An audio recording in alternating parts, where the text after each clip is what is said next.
Last time I was up here, I spoke about the sign of Jonah, and in particular, we looked at why did God choose Jonah as the sign of who his son was. And so we dove into this, and we went to the book of Jonah.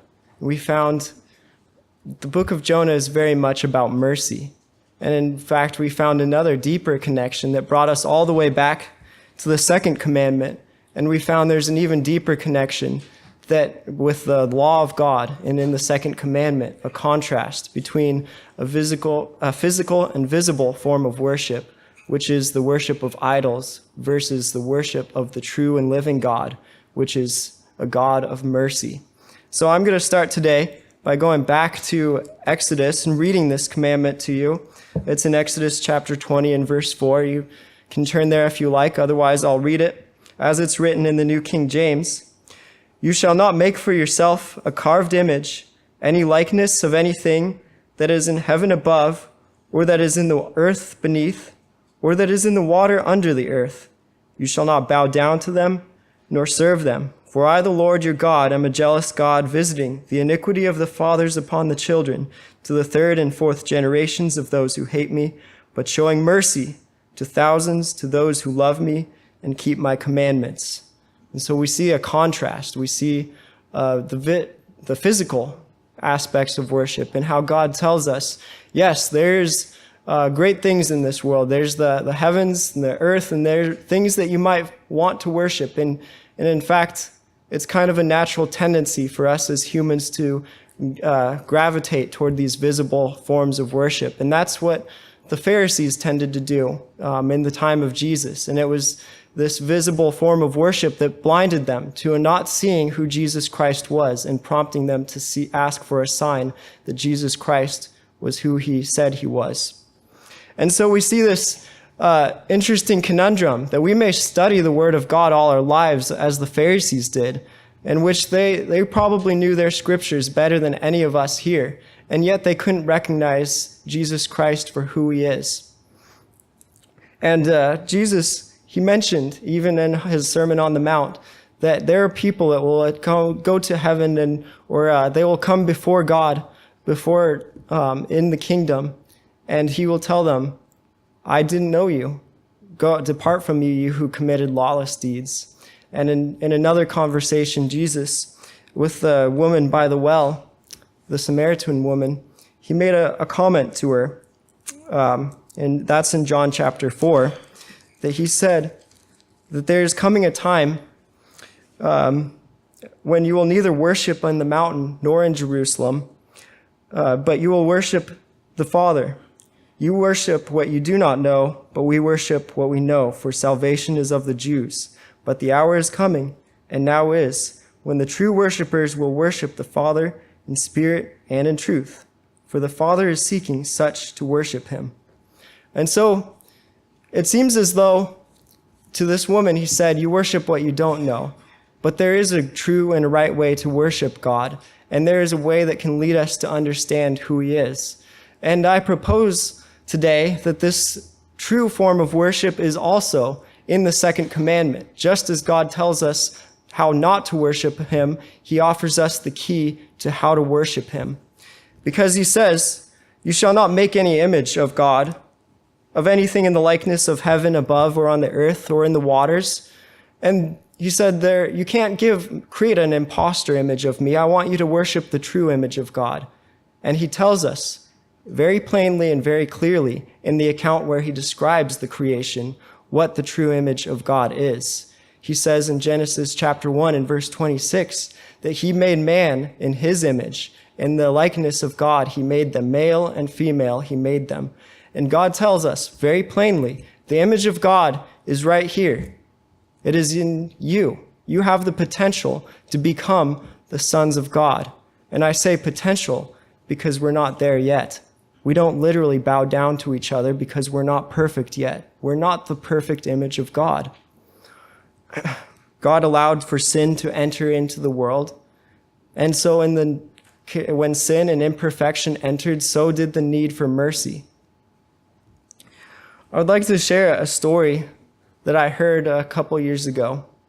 It was in a stressful time in my life, and It was a message I needed to hear in that moment, that I believe that God, just by maybe directing the course of events, I stopped and was walking to church services, and one of the greeters was by the door, and he had a very colorful tie, kind of like the tie I'm wearing today. And I stopped and complimented him on his tie, and we started to talk, and we had a conversation. And he told me about his background and where he came from. He said that for many years he worked as a roofer. He would go and repair roofs, and then after that he got a job as pruning palm trees. He would climb up to the top of the palm tree and cut the leaves off.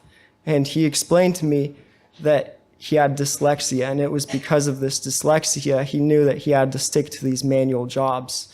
And so he worked hard at what he did. He was a diligent worker and was always one of the last to be laid off. But in time, he realized that he was getting older. He couldn't climb on roofs or on palm trees as he used to. And so he needed a new job. He needed something different. And so he prayed and asked God for a place where he would enjoy and that he would thrive in, a job that he could do well. And then he told me something that really shocked me. He told me that he got bipolar disorder. And for those of you who know anything about bipolar disorder, it's just an incredibly crippling mental disease.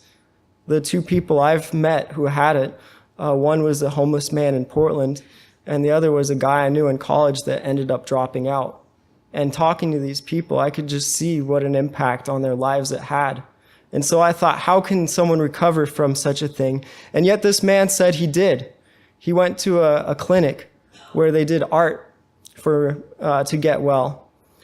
And he said by the grace of God, he was made better. And not only that, he discovered he had an incredible talent for art, and he enjoyed doing it.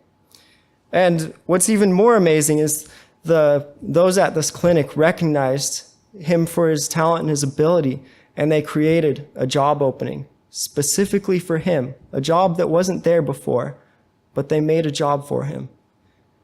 And he smiled and he told me that he was getting something called PTO, and he was being paid to go to the feast, and he just loved his job and what he did. But he said these words that have stuck with me ever since then. He told me that in his work, whenever he sees a problem with someone or something that he doesn't like, he remembers how long it took God to get him to where he was. And he remembers that God is still working with some of these people. And instead of criticizing them and looking at their faults and becoming frustrated, he sees their potential to become something more. And that is how God sees us. We're all faulty in our own ways. We all have our own problems. We all have our own struggles. And yet God doesn't see us for that. He sees us for what we can be, and that is his children, his sons of God. And he sees us for what we can do. I recently watched Schindler's List, which is a movie about Oskar Schindler, a man who opened a factory during the Holocaust, and he hired for workers Jews. He was a German. He was even in the Nazi party, but he saw some potential in creating a business that was just a factory employed by Jews. And so he got these Jews cards that said they were essential to the war effort, or they were essential workers. They had some skill that made them valuable. And so because of that, they would keep them alive and they would allow them to work. And there was one situation in the movie where these Jewish workers of his were going to the factory when some Nazi officers stopped them on the road and told them, you have to stop and shovel the snow and clear the road. And so they had no choice. They had to listen to these officers, and they were shoveling the snow when these officers noticed a man who only had one arm, and he was not shoveling snow very well. And so they didn't see any value in him, and they shot him on the spot. But Oskar Schindler came up to these officers afterwards and said, hey, you shot my worker. And they replied, your worker with one arm, what good is he? And Schindler replied, he's a lot of good. He's one of the best at operating this machine that I have. And they said, he has only one arm. And he said, he was one of the best, and you shot my worker. And so Schindler, even though he had this worker with one arm, he found a position for this man that a lot of people might think, oh, he has this fatal flaw. He's no good to the war effort. He's no use. And yet Schindler saw his value as a worker, and he gave him that opportunity. And it's this view of a person, this view of a person's potential that allows us to see their capability and to see past the faults and to see the image of God himself. And this connection between the image of God and this way we see other people, it's so very clearly direct. In fact, even in Matthew 25, Jesus Christ tells those on his right hand that he tells them, "Come, you blessed of my Father, inherit the kingdom. For I was hungry, and you gave me food. I was thirsty, and you gave me drink. I was a stranger, and you took me in." And he lists off all of these things they did for him, and they're confused and wondering, when did we do this for you? But he replies, replies to them, "Assuredly I say to you, inasmuch as you did it to one of the least of these my brethren, you did it to me." And so the very actions we do toward one another, it's not just a sign to each other, but we're also worshiping God in the way we look at each other as an image of God, in the way we can see past the faults, see past the potential, and look beyond all of these problems and the sins that have entered into the world today. So I'd like to conclude with a verse that I have found to have an even more incredible meaning in the lens of God's mercy and understanding who he is. If you'd all turn with me over to 1 John chapter 3, we'll conclude here. 1 John chapter 3 and verse 1. "Behold, what manner of love the Father has bestowed on us, that we should be called children of God. Therefore the world does not know us, because it didn't know him. Beloved, now we are children of God, and it has not yet been revealed what we shall be. But we know that when he is revealed, we shall be like him, for we shall see him as he is." So if we see each other as children of God, as being in the image of God, then we will see God and see him who he is. And so that one day when we enter into his kingdom, he'll say to us, not the words, "I do not know you," but he will say, "Well done, good and faithful servant. You have served me well." May we worship and honor our God of mercy.